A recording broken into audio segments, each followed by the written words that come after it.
Okay. Then what I want to do is let's go back here. I want to share my screen.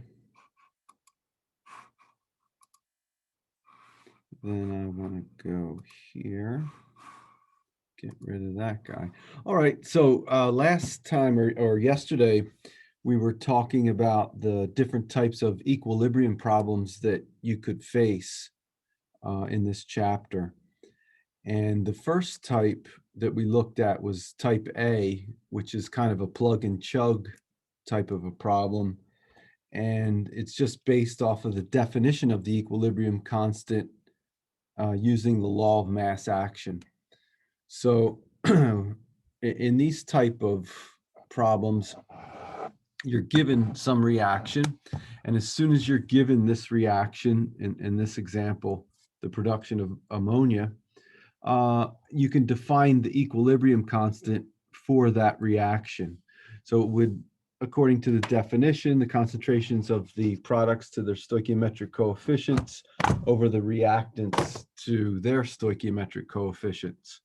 And then you just read from the problem what those concentrations are, you plug in, and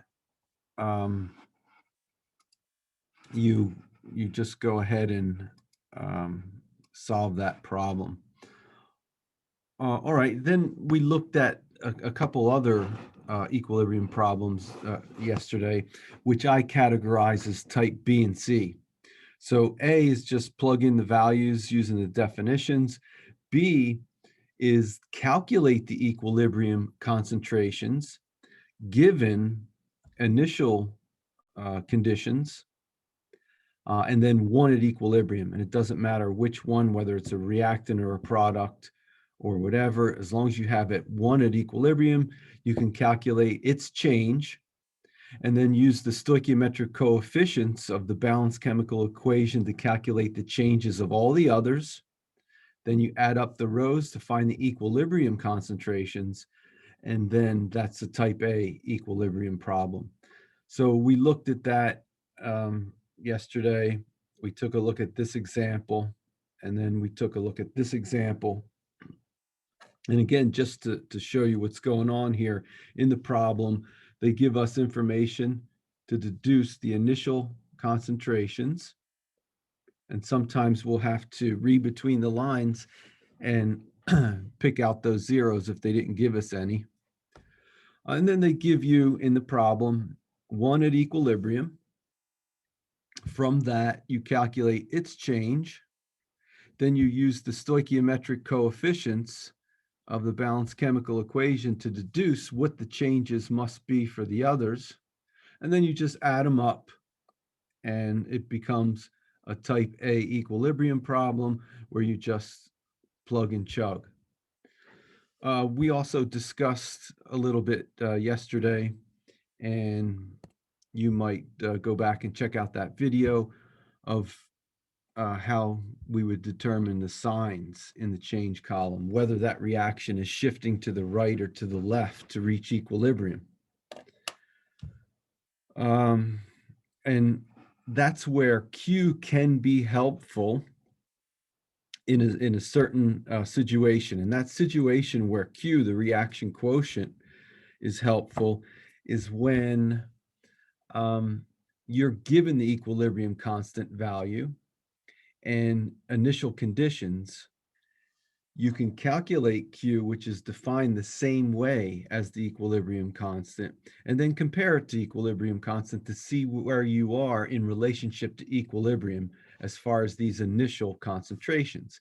So the definition of Q is the same, except you use initial concentrations, or any concentration really,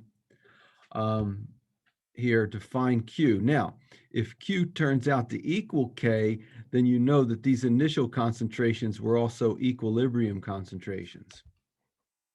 But then if Q is greater than K, then we mentioned that the numerator is too big, which represents the products, so the reaction has to shift back towards the reactants. It shifts to the left until Q equals K again. So it goes in reverse. And I think you can see in the situation where Q is less than K, then the numerator is not big enough. It's got to shift to the right to increase that Q value until again it reestablishes equilibrium and Q equals K. So we talked about that. We looked at a picture. We talked about some situations in lab. You're going to be working with this experiment in lab for the second in lab experiment. And we went over this Q concept. And we also talked about why, in this case, we have to include the water. Now, I've been going through what we talked about yesterday, but if any questions arise, please just, interrupt me, no problem. And then we can go on from your questions. But anyway, we talked about that yesterday, and we used the Q concept. Now, the Q concept can be used in like type C equilibrium problems. Now, type C equilibrium problems is different from type B because type B asks you to calculate K and type C gives you K, or you have to look it up in your textbook, or you look it up online, and you always have to make sure that you get the right one because it's connected to temperature. So this is an example of the type C, which again, like type B, you should use an ICE table to organize the given data. And that way you'll be able to see, I think, more clearly the connections between the initial concentrations, the changes, the equilibrium concentrations, and the equilibrium constant. And you might be able to do that in your head, but things are going to get more complicated as we go on to other chapters, and it's better to lay it out, I think, in this table form so you can make connections with, for example, when we look at acids and bases with pH, percent ionization, solubility, and so forth. So we looked at this and we said that type C problems, they again give you initial conditions. And if one of the reactants or products they're not zero, then that's a job for the application of Q. But when you have a zero in the initial conditions, then I think you can figure out which way the reaction has to shift to reach equilibrium.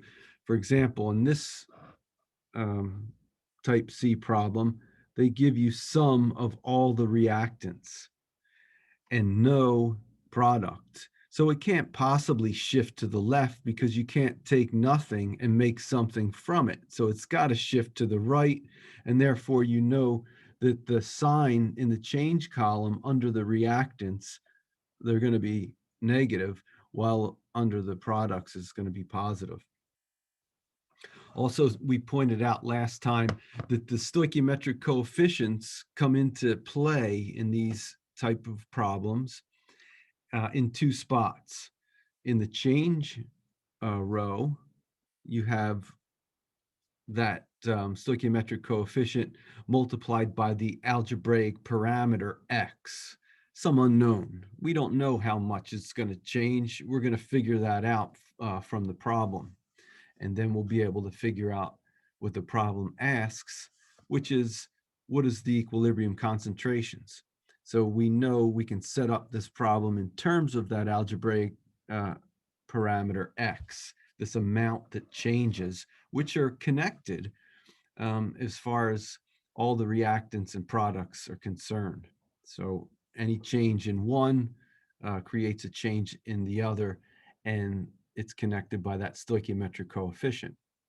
Also, the stoichiometric coefficient comes into play not only there in the change column, but also in the definition of the equilibrium constant. So you have to make sure that you have it in both spots. When you define the equilibrium constant, it uses the stoichiometric coefficients for all the reactants and the products. In this case, the reactants, the stoichiometric coefficients are both 1. And then after that, it's just an algebra problem. And we mentioned last time how you can solve the quadratic and what it means, but it's a math thing. When you set up your mathematical expression,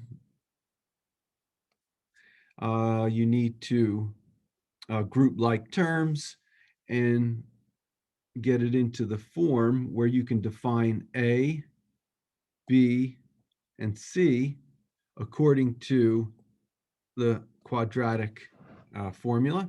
And then you can plug it in and solve it. Or I think online there are websites where you just tell the website what the value for A, B, and C is, and they give you your 2 roots.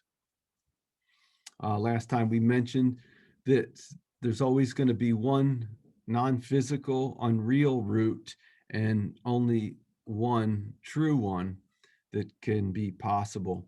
Now, mathematically, both of them are correct, but if you go back to the physics or the chemistry of the problem, you'll find that the one that is 2.323 is not possible, because if I take that from 2, I get a negative amount, and you can't have negative amounts. Can't take it from 1 and have a negative amount, so that's not possible. So physicists and chemists throw those away because they don't reflect reality, whereas mathematicians say, hey, they're perfectly fine. They fall out of the solution.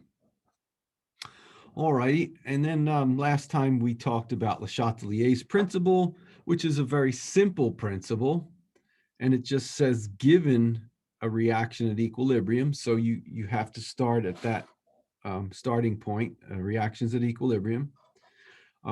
If there's a stress put on that equilibrium, then it's going to shift to relieve the stress. And so that's all Le Chatelier's principle says. And we looked at 3, well, actually, we only looked at 2 possible stresses. This morning, we're going to finish this off, which pretty much finishes off this chapter. And then we can take a look at some of the homework that's due tonight. And we'll probably put off the acid-base chapter till next week.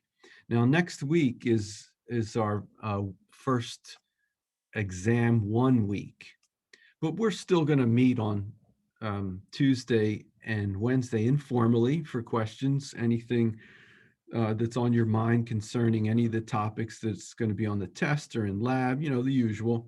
But if we don't have anything to talk about, we'll go on and talk about the next chapter, the acids and base chapter, because it's equilibrium and it's kind of this stuff, and it's a continuation. So it's no problem. We have plenty of time to talk about all these topics, and you should be studying and coming up with any questions that you might have before that exam. All right, so anyway, back to Le Chatelier's principle. This first one says if you add H2, the reaction is going to shift to the right and you're going to produce more ammonia. If you increase the pressure, more ammonia, and if you decrease the temperature, more ammonia. So this is Le Chatelier's principle is really nice because you can use equilibrium ideas, and now that you kind of understand what equilibrium is and how to quantify the number of reactants and products that are relative to each other at equilibrium, we can answer questions like, oh, what can we do if we're stuck with a reaction at equilibrium in the lab or in industry, and we have mostly reactants in it, and we want products. Is there anything we can do? Le Chatelier's principle says, yeah, there's ways to shift it. And so we want to look at those ways. So if you want to produce more product, we said, well, Le Chatelier's principle says if this reaction is at equilibrium and I put in more hydrogen gas, for example, the stress is too much hydrogen gas, the reaction is going to shift to relieve that stress. So it shifts to the right and it makes more ammonia to relieve the stress of too much hydrogen gas.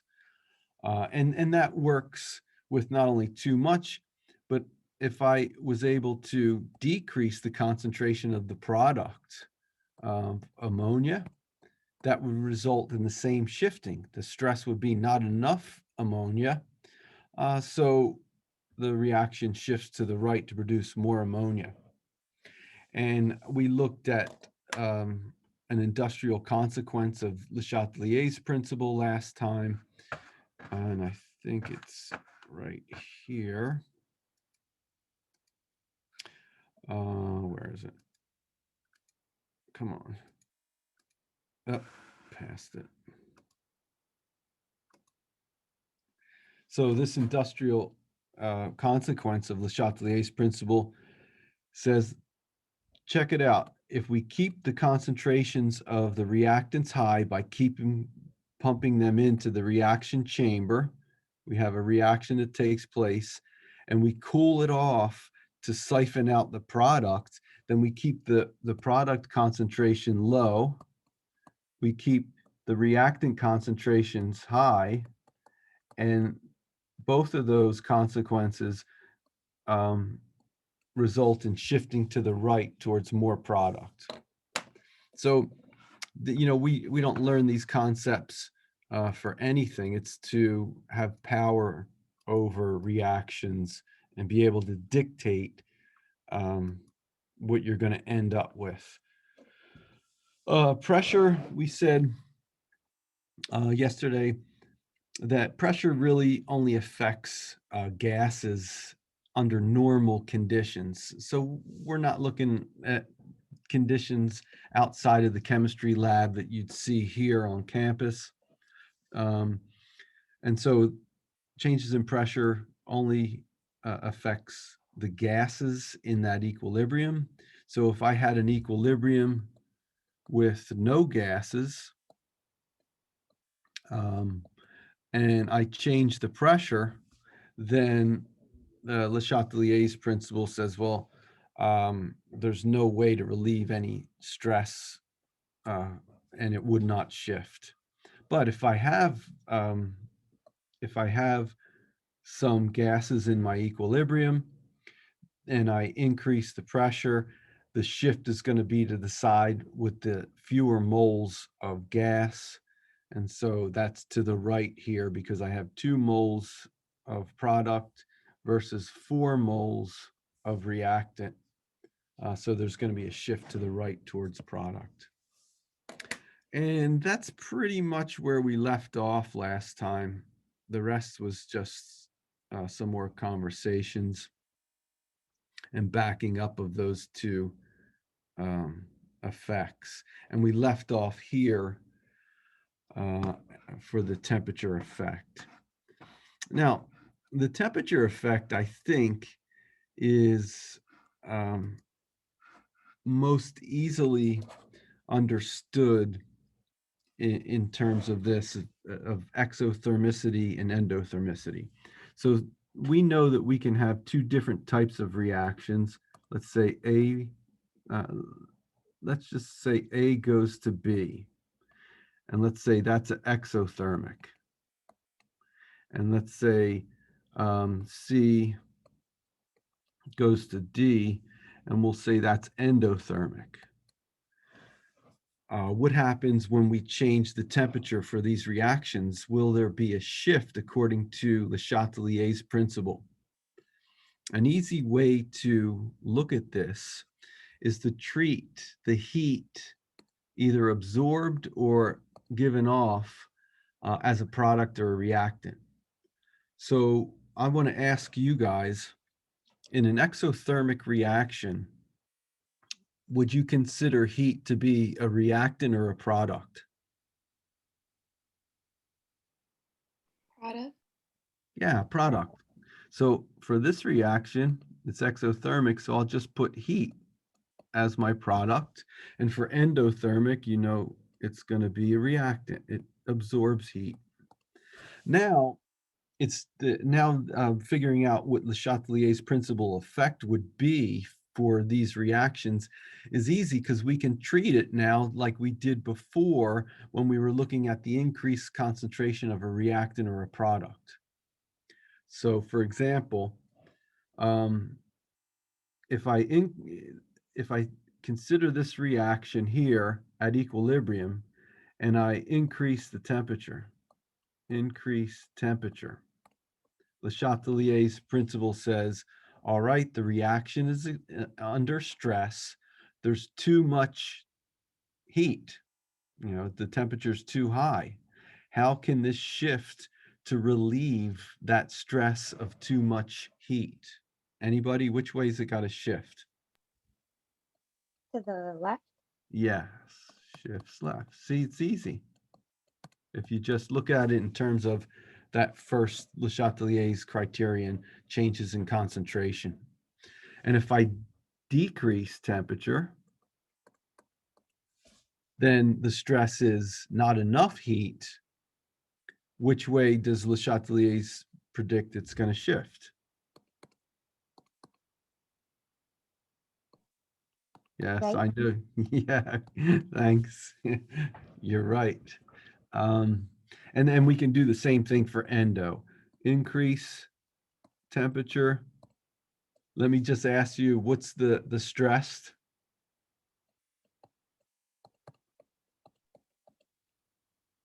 Too much heat. Yeah, too much heat. So it's going to shift. Right. Yeah. And decrease T. The stress is not enough. It's going to shift left. Okay. Any questions on that?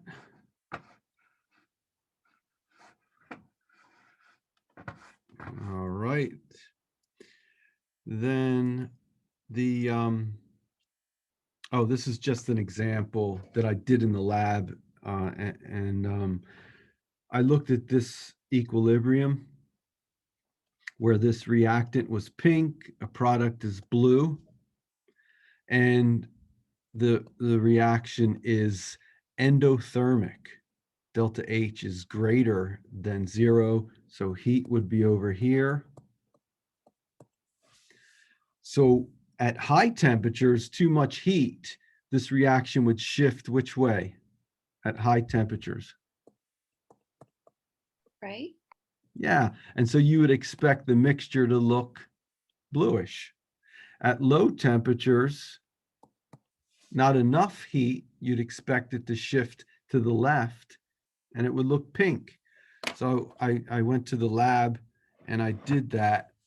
And here we have high temperature blue, the first guy, room temperature, kind of a mix, and then cold, it's pink. Now, the last effect really isn't an effect at all. And sometimes they try to trick you with this.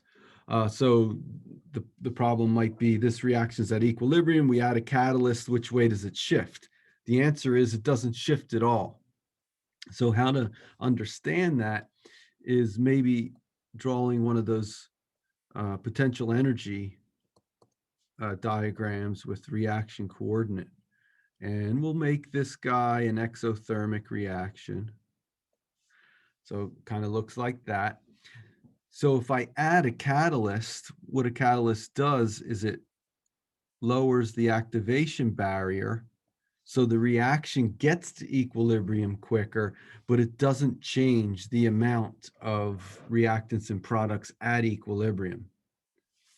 So You have to keep that in mind.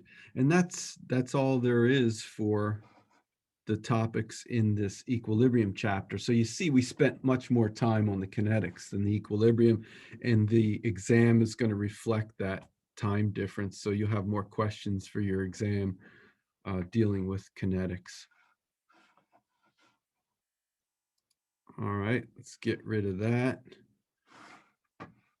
And let's go take a look at the homeworks.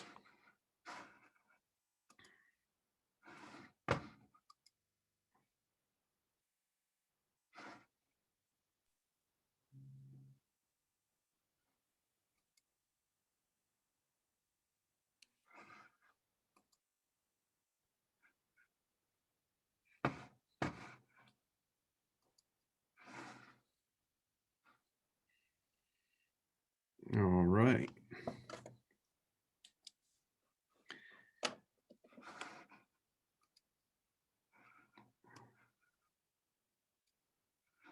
Okay, so for this first problem, which of the following is true about a system in equilibrium? You have to just look through your notes on definitions of equilibrium and stuff and to figure that out. See if you have a good understanding of those definitions. Equilibrium is reached in chemical reactions when, yeah, so again, that was some stuff about definitions. 3, for the reaction given below, 2 moles of A, 3 moles of B are placed in 6-liter container at equilibrium. The concentration of A is that. What's the concentration of B? So this guy is like a type B equilibrium problem. They don't ask you to calculate, go ahead and calculate the equilibrium constant. They ask you to calculate another concentration of the reactant at equilibrium. But you would set it up the same way with an ice table. And I think you could probably do that. Any questions on that one?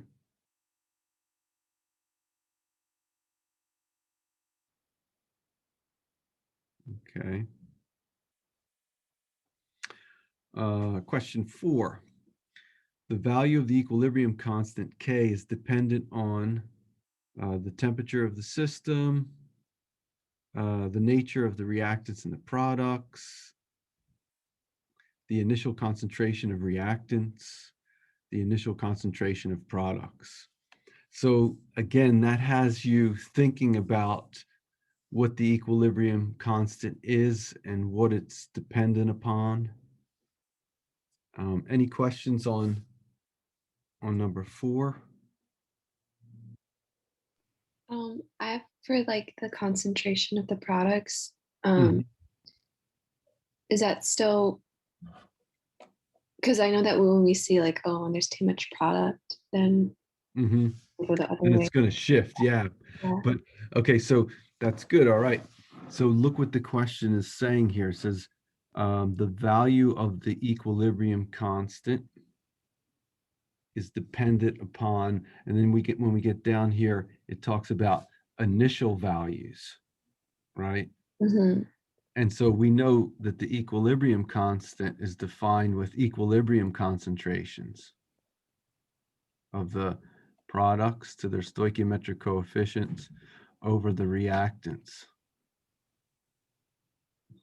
but they're equilibrium concentrations. Okay.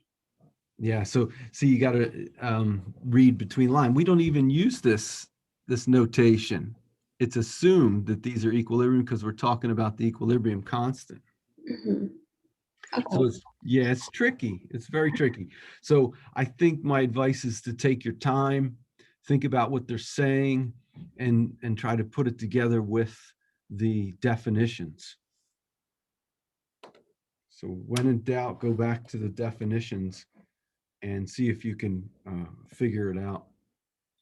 When it says nature, that means like solid, liquid, pure.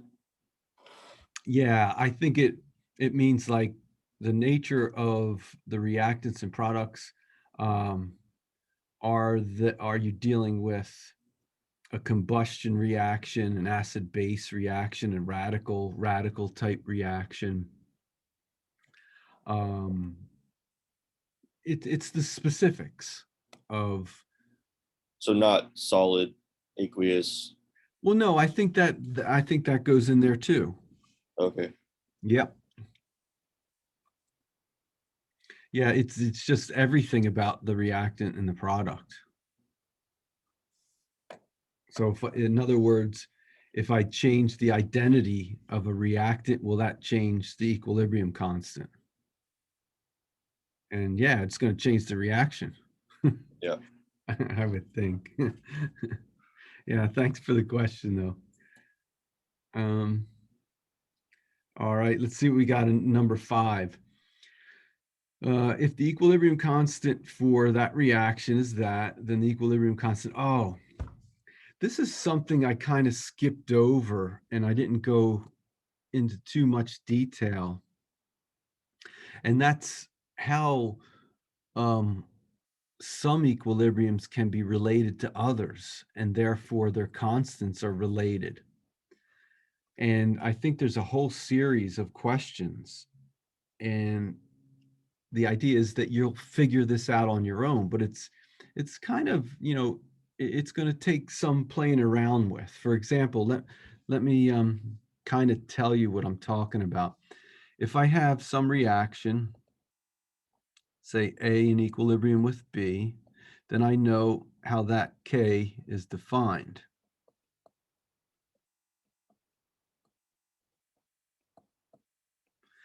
Now, if I have B going to A, then I know how this equilibrium constant is defined. But I also know how those two are related. Now, we mentioned this one. All right, what does that equal?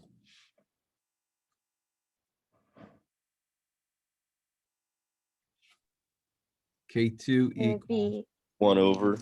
yeah, 1 over 0.175. yeah, right? Okay, good. How about this one?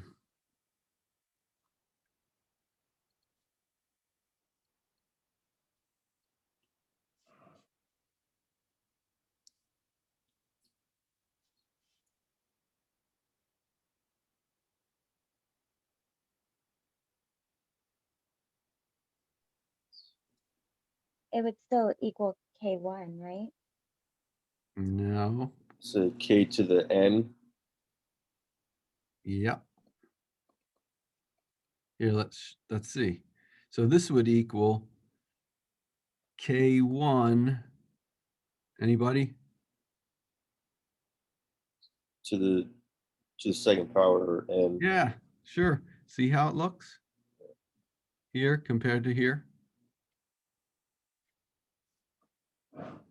Now check out this one.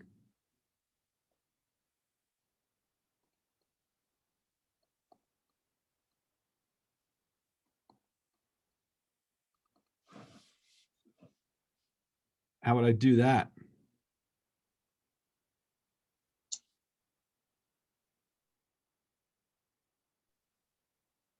Square root. Yeah. Yeah, there's our math genius. So that would be K1 square root, or to the 1/2. All right. How about this? A, B, C, D, A plus C.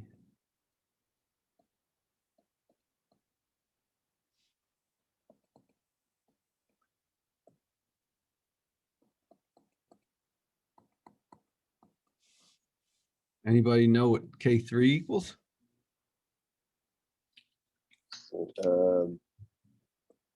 Multiply both together. Yep. So that's an important discovery, I think, that you just made, and these are all going to be useful. These relationships are all going to be useful for your homework. So this would equal K1 times K2.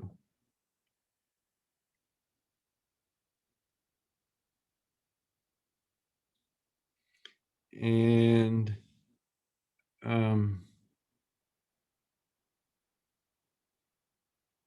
what if I did, let's go back to this up here. What if I did this one?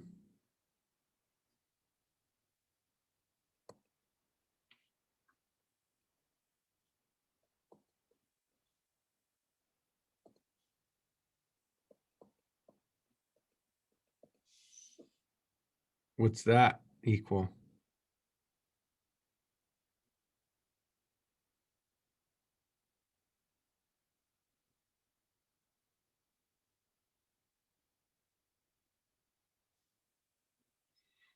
Yeah, it's harder to do in your head, so you got to write it out. What did you say? Would it be 1 over K1 to the 1/2 or square Yeah, root of K1? yes, correct. To the 1/2 or square root, however you want to put that. All right, then very good. So with those, and that's just, making up some generalized equations and showing what it would have to be true. And I think we're going to run across some of those coming up. All right, indicate the mass action expression for the following reaction. That's just definition, so you can do that, I think. 7. Yeah, definition of the law of mass action. And like I said, if there's any questions, just, cut me off and holler or whatever.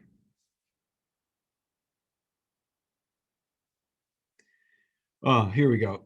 So now we're given 2 equations, and they're asking, what is the K for this? So they want you to use your knowledge of equilibrium, the definition of the equilibrium constant for those first 2, and all those relationships we just took a look at. They want you to use all that to find the equilibrium constant for that third reaction down below. Now, I assumed that since nobody had any questions on this, it wasn't one of the ones that you guys pointed out, that you guys were able to do that. I have a question on number 8. I don't know, I guess maybe I just didn't understand it. Like what it was asking for. Yeah, sure. And I understand, because we didn't really talk about it at all. What they expect you to do is just from the definitions, was to wrestle with this until you worked it out. And the hope was that you would learn these relationships that we just went over up here. Okay, by trying to figure out what the definitions were, and then you can look at the definitions. For each one of these cases, you can look at the K's and see how they compare to this K, and then figure out how they're related. So that's what they expected you to do. And I don't think that that's really easy. It's nicer to see that, hey, there's a whole bunch of possible relationships. Here they are, worked for a generalized example. Now let's take a look at some real examples. All right, the way I approach these type of problems is, the first thing I do is I write down what they give me again. And I don't usually include the subscripts for the phases. I don't think it's so important. But I have to apologize because my handwriting's kind of sloppy, because the way I have this set up, it's awkward for me to write this. But anyway, I usually write them out again.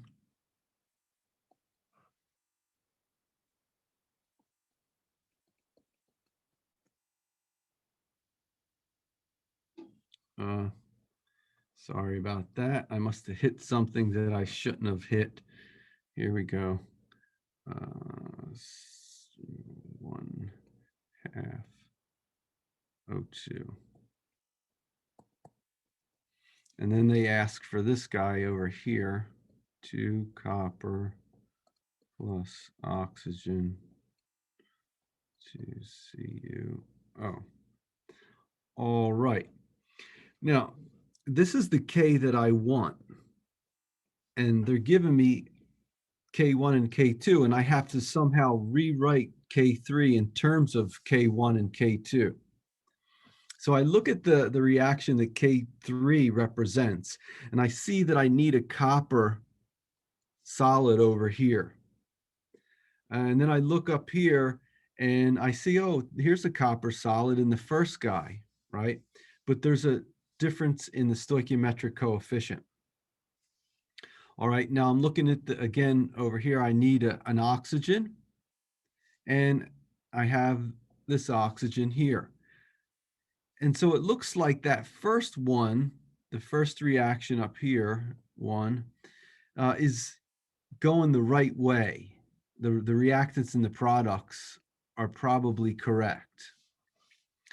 Now, the product is a copper oxide, and I have a copper oxide up here, but it's on the left side for that second reaction. So it looks like I'm going to have to flip that second reaction and use some 1/K2 to relate to K3.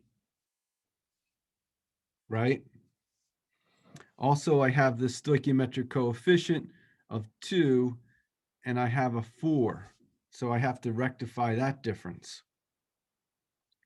So I think after a while, after you think about this, you might divide that first reaction by 2, right? And that'll get you the right stoichiometric coefficients. You would have 2 copper plus 1/2 O2 goes to Cu2O. And now this guy would equal the K here. This K would be square root of K1, right? So K1 square root, because we just divided it by 2. And that's analogous to what we said up here when we did that division by 2, right? That's kind of using that identity.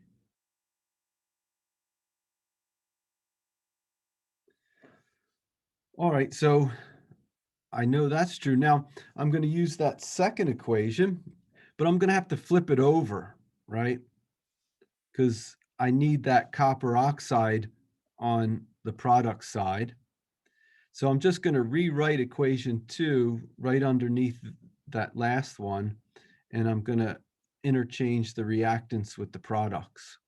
So I'm going to put copper 2 oxide plus 1/2 O2 goes to 2 CuO. And this K is going to equal 1/K2. Correct? Any questions on that so far?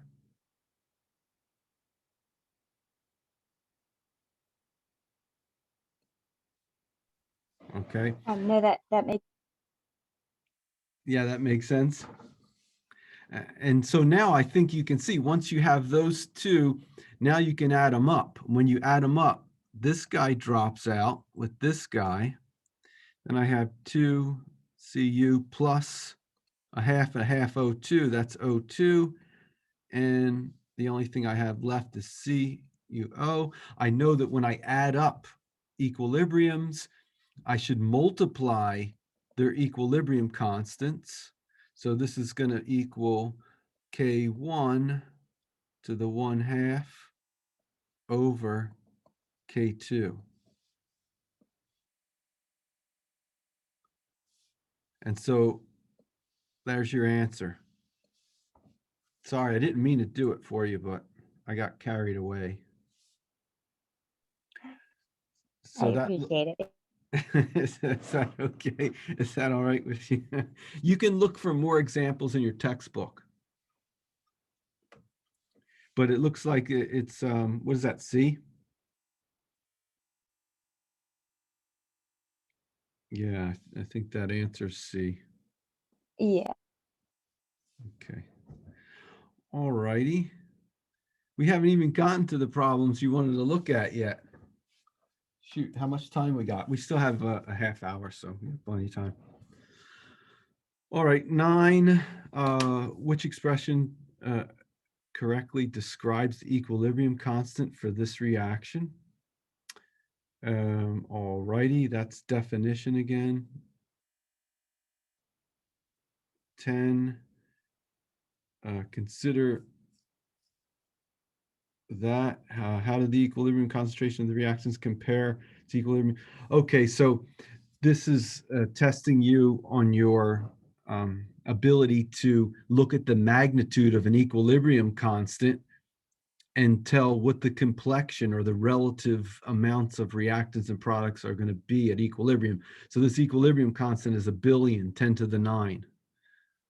So you know that you're going to end up with pretty much all products. Okay, that's just law of mass action. Definition.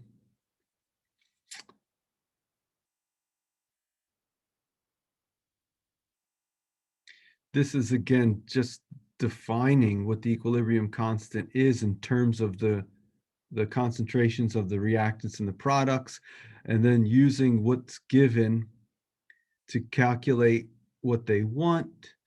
The only curveball in this question is that they include a solid, so you're going to have to remember that that's already included in the definition of the equilibrium constant, so it's not explicitly shown using the law of mass action. All right, moving right along, we get to the first question you guys were interested in.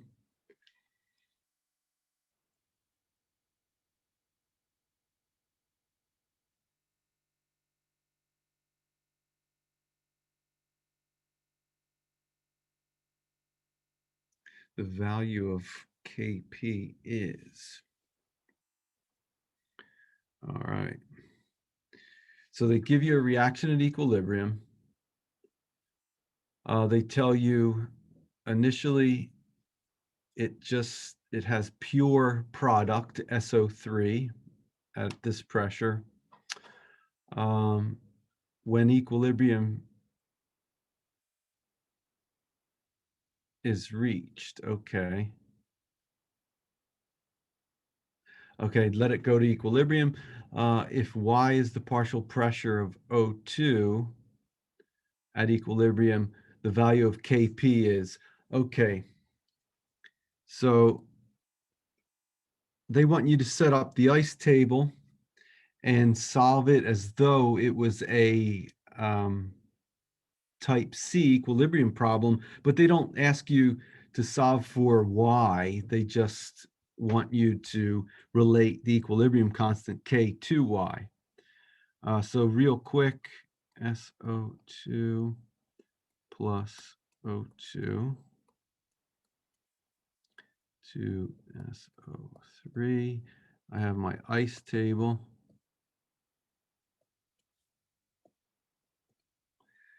Initially, these guys are 0, and this is 2 atmospheres. Now, it's got to come to equilibrium, and so I know that I have to lose a minus 2y here. I get a y here, and I get a 2y here. And I think you can see where to go from this point for number 13. Does anybody want me to solve that any further, or do you think you have a pretty good idea of how to do that?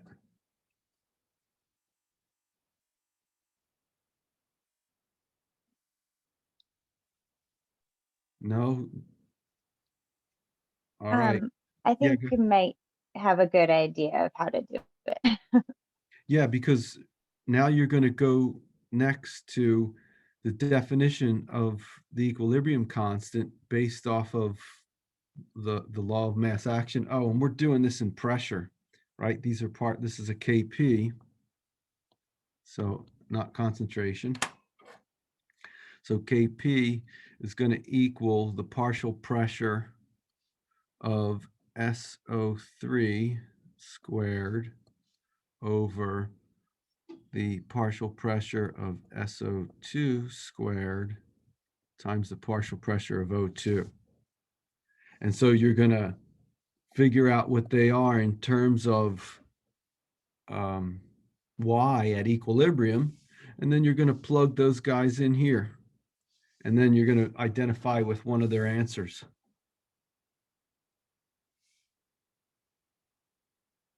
Okay. Okay. So 14. If we're no more questions on 13.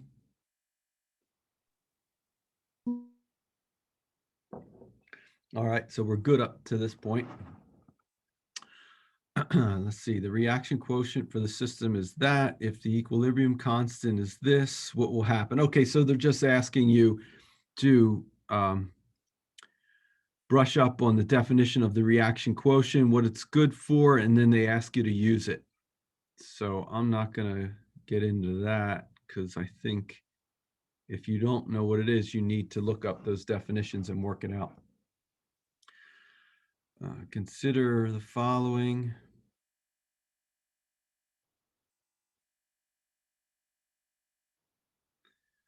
All right, they just want you to determine Q. Again, that's pretty straightforward. It's just plug and chug like a type A equilibrium problem. 16.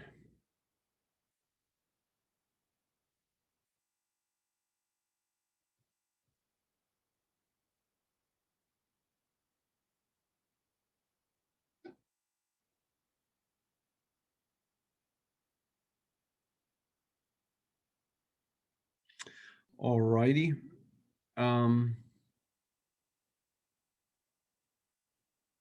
So they're asking you how the concentrations will change when volume is halved. Well, you should know, I think you should know that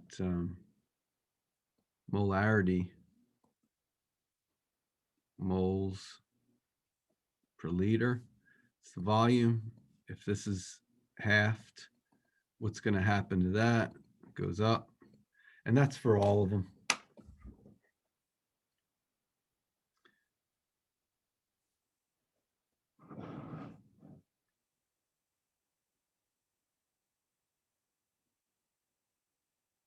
Okay, this is a type C equilibrium problem. So you can test that out. 18.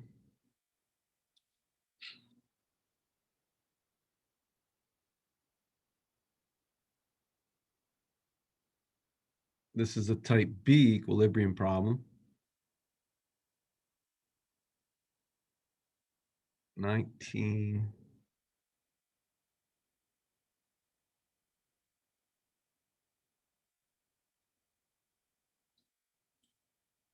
Oh, this one's kind of tricky. They're asking you to work backwards. So here they're giving you the equilibrium conditions. So for this, you just have to set up your ice table and work backwards to initial conditions. That's kind of interesting. So for that one, like, would you want to use your variable like X to set that one up and find it? Yeah, I think so. Here, let's see if we can set it up. Okay, so I have this Flip the 3H2. signs in the change part. Okay. 2NH3. Analysis of the mixture at equilibrium.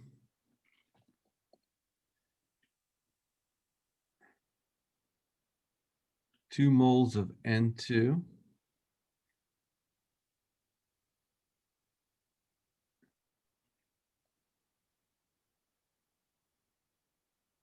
.2 moles.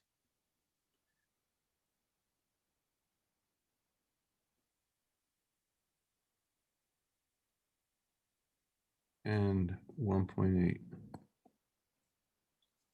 Okay. Mixture of nitrogen and hydrogen. So I have some amount of nitrogen and hydrogen and 0 initial.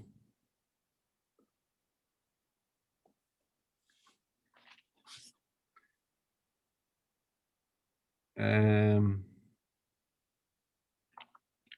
so now I have to fill in the change row, but I used X and Y. So now I'm going to have to use something that we're not used to using. But anyway, I'm going to have a minus 3T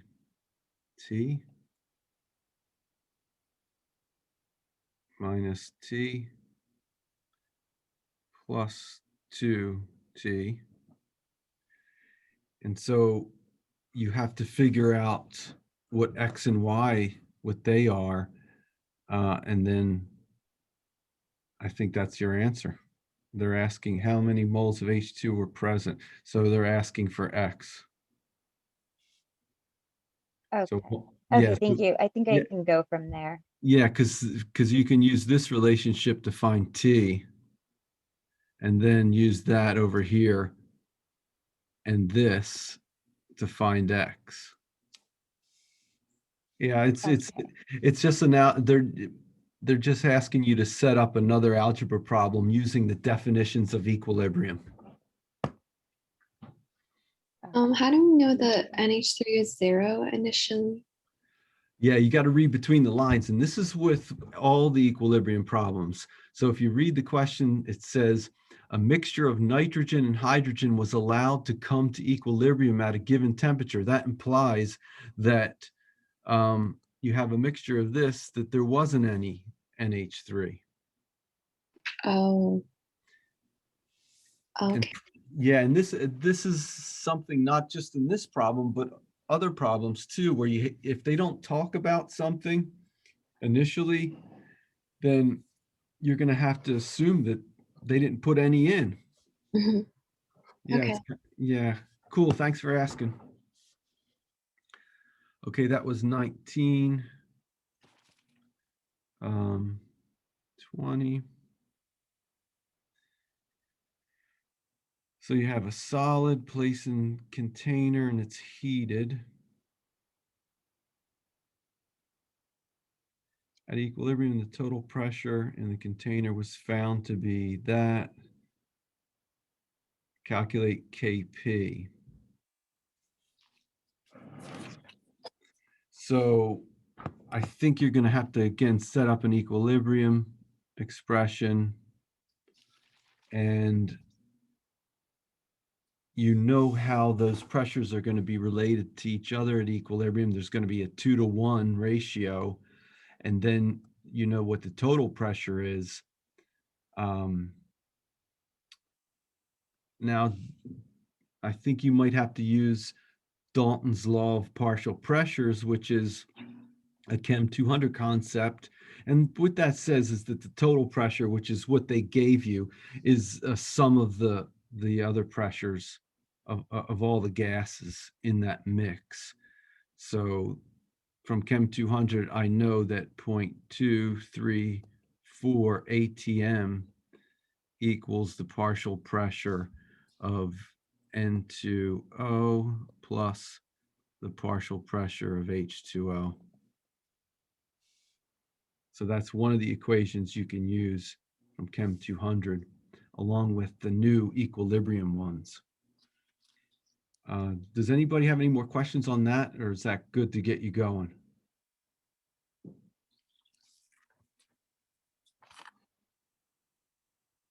Okay.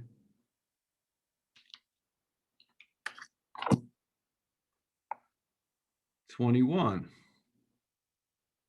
We're given an equation, an equilibrium constant, and if it says if you mix that much of B, C, and A in 1 liter container, which direction would the reaction proceed? Does anybody know how to approach this problem? You gotta find Q and compare to K. Exactly. All right. 22, consider this with a K. This one and the next one are where I had a problem. Okay. All right, let's take a look at this. So they give us the reaction, they give the equilibrium constant, and then they give you the amount of NaCl and Cl2, and they want you to calculate the equilibrium concentrations. So this is a type C equilibrium problem. So let's set this up. I got 2 NaCl, 2 NO plus Cl2. Initial change equilibrium. 1 mole in 1 liter, that's 1 molar.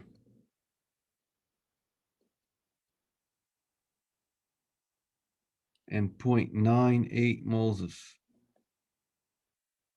981 molar. So this is 0 initially. And they want you to calculate the equilibrium concentration of NO. So I can use my algebraic parameter here. Which way does the reaction have to shift to reach equilibrium? So I know where to put my negative signs, either under the reactant or under the product.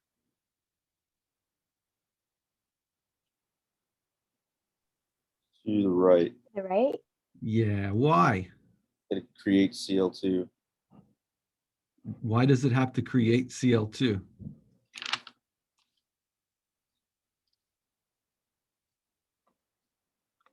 It has to create NO. You can't go the other way. Yeah, yeah, That's what you meant. yeah. It gives you that gives you Cl2 already. Yeah, right. So it can't possibly shift to the left because it doesn't have any NO, and you can't use nothing to make something from it. So it has to shift to the right to equilibrium. So the negative signs have to go on the left. So this would be minus 2x. This would be plus 2x. And this would just be plus x. And I'm just using the stoichiometric coefficients in that change column. And so now I can get what's at equilibrium, 1 minus 2x, 2x, and 0.981 plus x. And then they give me my equilibrium constant value, 1.6 times 10 to the minus 5th. I know its definition using the law of mass action. NO squared Cl2 over NOCl squared. So now I just have to plug those in and calculate what X would be. So it looks like an algebra problem. So the next one is a little different. All right, let's, any questions on 22 before we go to the next one?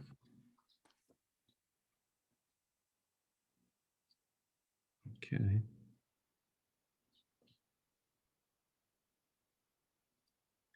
'23. All right, we have a reaction with a K.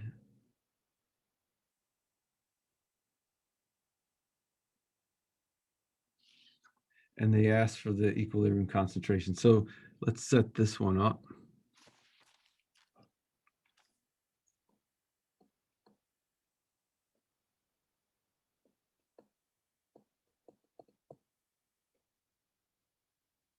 I don't know why it keeps doing that. Maybe someday when I'm retired, I'll figure it out. All right.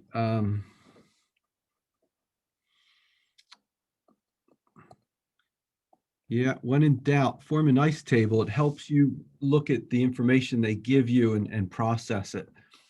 All right, so I have 1 mole of NOCl in 1 liter, so that's 1 molar. And I have 0.932 moles in 1 liter. And they want to know what the equilibrium concentration of Cl2 is. So I'm starting with 0 here. And is that the same equilibrium constant as before? It is, right? Yeah. So it's the same, pretty much the same problem as before. So you could use the value of X here and then just add it to 0.81. Oh, no. I wasn't sure if they went together. No, they don't. It's Yeah. different. Here Yeah. is a different value. It's kind of the same. So if I well, let's just do it. This has got to be minus 2x, 2x, x. So this is going to be 0.932 plus x. And that's your answer. See, that's not on there. So I would have gone with that. All right, then let's go ahead and solve it and show that it's not on there. All right, K, which still equals 1.6 times 10 to the minus 5th equals, Or is it just 0.002 for X? I don't know, I have to solve for X algebraically. Is that what you found? And that would mean it'd be 0.934. I didn't go through that far. It says that you started out with 0.932 moles of Cl2. So that's what I have, 0.932. And I know the reaction has to shift to the right, so these are positives. So what's your question? I guess I need to solve for X. Yeah. And you're going to do it the same way that you did in the previous problem. Okay. So yeah, so if we set that up, it should look something like this. Let's just set up the problem. 2x squared times 0.932 plus x divided by 1 minus 2x squared. Okay, I was missing a step. Okay, cool. Yeah, it's an algebra problem from this point. Take it to your math teacher and have him solve it. Right. It's out of my jurisdiction of expertise. No, I could solve it for you. All right, thanks. Yeah, no problem. Um, So, sorry, about 22 and 23 then, what I had a friend show me is that because K was so small that you can pretty much cross out the 1x and the 2x on the bottom, or the Mhm. 1x on the top and the 2x on the bottom, because the change is so minuscule that you don't need to account for them. And that means you don't need to use the quadratic formula. But I wasn't sure if that was always true, and like, how can you tell how small K is to the point where you can actually do that for 22 and for 23? Because otherwise you're doing a lot of algebra. yeah, well, next chapter, we're going to get to what we call the 5% rule. So within the amount of significant figures that we usually use in Chem 201, which is just a couple, if it doesn't change in those two sig figs, then we say, oh, well, we can use approximations. And it turns out that if the thing that you're subtracting these algebraic parameters from, if it's smaller than 5%, in this case of 1, if 2 times x is smaller than 5% of 1, then you could ignore it. And same thing over here. If x is less than 5% of this, then you could ignore it. And so we'll see in next chapter a way to get around having to solve the quadratic equation. Okay, I thought that's what you were trying to demonstrate in these ones, because otherwise in 22 you're using like a quadratic. It's actually the cubic equation instead of, it's like quadratic, and then you have to do a ton of algebra to figure it out. And I was like, this seems really complicated. And then my friend was like, why don't you just not use those variables because they're too small anyway? And Yeah, I felt, yeah. he's correct. You can, or she's correct. You can use that approximation, but we were saving that for next time. Okay, so I should still be ready for the test to be able to do the quadratic equation solving for the test coming up and not rely on that. Yeah, and you know why? It's Okay. because you can look at formulas online for cubics and quadratics and whatever, and they'll give you solutions. And so you don't have to even worry about the nastiness of solving that algebra problem. You can get computers to do it for you. But then Okay. next chapter, we're going to get around that bit of nastiness using that approximation. Okay, so we can use those online equations or equation generators for the test then. Oh, absolutely, because this isn't Okay. this isn't a math class, it's a chemistry Okay. class.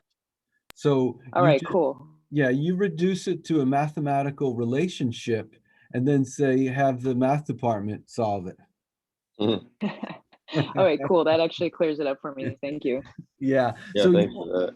yeah, no problem. But you'd see that this equilibrium constant is 10 to the minus fifth. It's fractional. A lot of the ones that you're going to see in your homework or on the exam are not going to be this small. So you won't be able to get away with that approximation that you're looking at. And so you'll Okay, have I'll practice using the real numbers and just finding a good equation generator that I like. Yeah, exactly. Yeah. You'll still have to do a little mathematical massaging in group-like terms and define your A, B's, and C's and put them into those formulas. So it's not too much heavy lifting. All right. Well, since there's no questions on the others, I'm just gonna end it here. And unless there are there any other questions on the other problems? Or do you want to go over them? I don't know. I didn't have any other questions, but other people might. Yeah. All right, then I'm going to stop there. If anybody has any questions, then hang on for a second and I'll address them. But I'm going to end our discussion section right here.